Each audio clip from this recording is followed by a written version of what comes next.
Today on Substance Stories, we're going to be discussing the medications that can help us get over alcohol addiction.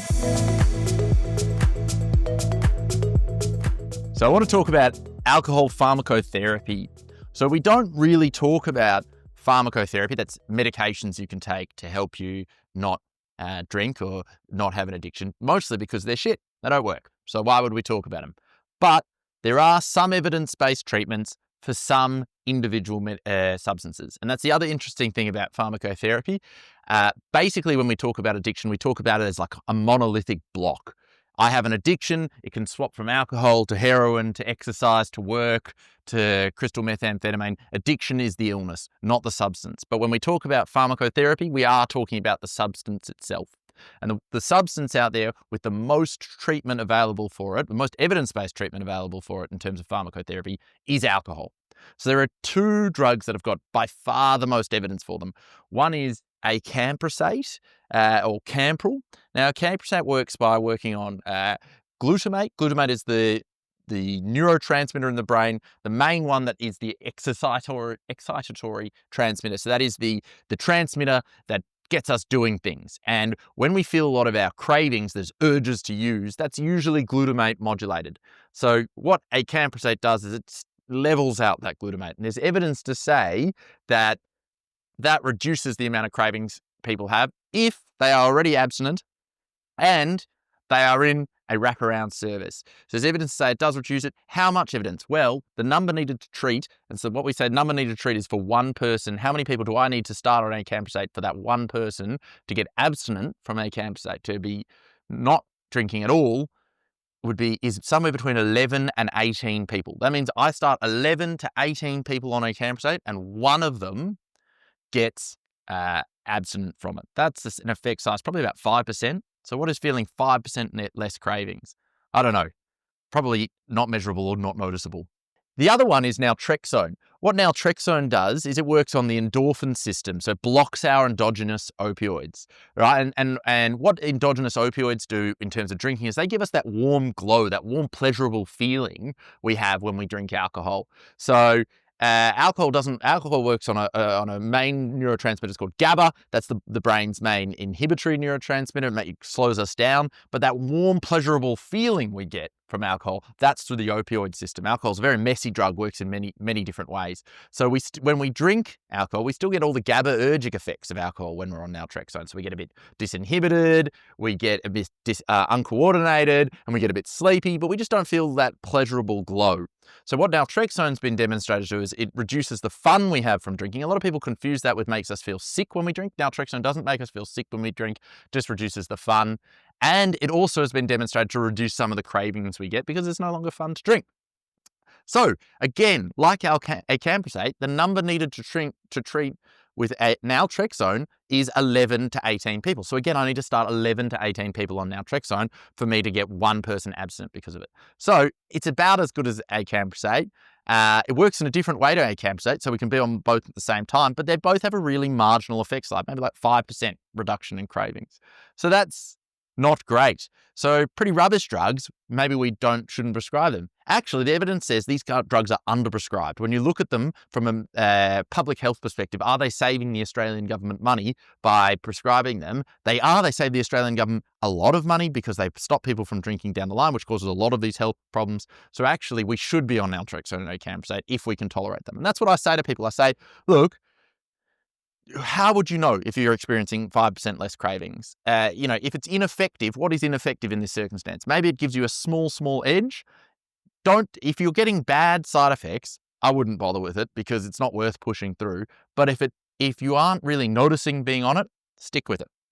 An interesting thing about Naltrexone is there's a thing called a phenotypic marker of psychopharmacogenomic phenotypic markers. What that means is we can look at behaviors in people and see if that predicts whether they are more likely to have a positive effect to the drug. And Naltrexone, because it's opioid and opioids affect our sweet tooth. If you have more of a sweet tooth, if you like more sugary things, you may be more likely to have more effective, naltrexone may be more likely to be effective for you. So those are the two main medications. They aren't that good, and a lot of people don't find them very useful. So there are other medications that sometimes you might consider taking. If you've tried them, you're still on them, but you're still drinking, obviously the psychosocial stuff's really important. Go to AA, making sure you're going to therapy, trying to work out what is driving your addiction. But there are other medications you can try. There is a medication called Topiramate. Topiramate is a migraine medication. It works the same way as Acamprosate works. It sort of regulates glutamate. It's been demonstrated to reduce heavy drinking days. There's a medication called Baclofen. It works on GABA. Baclofen's really, really tricky. You could only really take it under close medical supervision. It sort of reduces cravings, but you have to get on a high dose of it, and it's a very tricky medication. You've got to take it regularly. It's a really, really tricky one. And then, of course, there's disulfiram. Now, disulfiram, or Antabuse, is probably one you've heard about. Disulfiram makes you feel really, really sick if you drink alcohol. It used to be very popular. The problem is, when we look at the evidence, disulfiram doesn't work. It doesn't reduce the craving, so people don't want to drink less. It just means that you can be really, really sick if you drink. But if I have an addiction where I really want to drink, and I am taking a medication that makes me sick if I drink, but it doesn't make me want to drink any less, that's, as you can imagine, really dangerous, because I could drink when I'm on it, or I could just stop taking it. So it's a bit of a disaster, and I really rarely prescribe disulfiram for that reason. The other medication I think is exciting and is pretty well known about in the world right now is Ozempic, or Wegovy. It's called semaglutide. It reduces the amount people eat. Obviously, it's an anti-diabetes medication, but it's got emerging evidence on reducing heavy drinking days as well. In fact, the effect size that we're looking at, when I was talking about the effect size for Acamprosate, Naltrexone, maybe 5, 7, 8%, the effect size of semaglutide looks huge at this stage, and the problem is when a new drug's on the block, they only release the medications, the trials that show that it's super duper effective, so they'll only, and if one that doesn't show it's very effective, it's not going to get released till much later. So who knows, there'll be a regression to the mean in terms of how effective this medication is, but certainly early stages, semaglutide looks like it's going to have a pretty dramatic effect size in terms of reducing heavy drinking days. So obviously that's another medication with emerging evidence that could be down the road. There are other things like anti-nausea medication and certain antidepressants that there's sort of mixed evidence for at this stage. And there's a vitamin called N-acetylcysteine that's used with people with lung conditions and people with liver conditions. It's like a big antioxidant that's got a lot of interest in it. Again, the evidence base keeps on toing and froing depending on the clinical trials being run. They get one that looks pretty exciting, and another one looks less exciting. So there could be something there. I guess the thing with medication is I get a lot of people sort of saying, oh, well, this medication didn't work because I still wanted to drink when I was on it. And I said, absolutely, because we know the effect size of these medications are really small. And when we're looking at treating ourselves for addiction, we should have a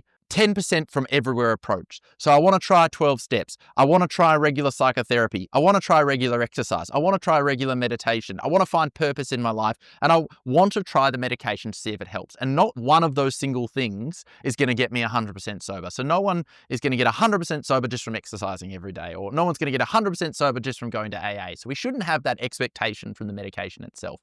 What it can do is give us a little 10% here, a little 10% there. So when we look at medication, we're not looking for a silver bullet. We're looking for just another weapon in the arsenal, and we build up all those different tools, and from that our abstinence emerges. So we shouldn't be scared of medication in addiction, but we also shouldn't expect the world from it. It's just a little piece of the pie, and we're putting all the pieces together. The pie is a beautiful piece of abstinence.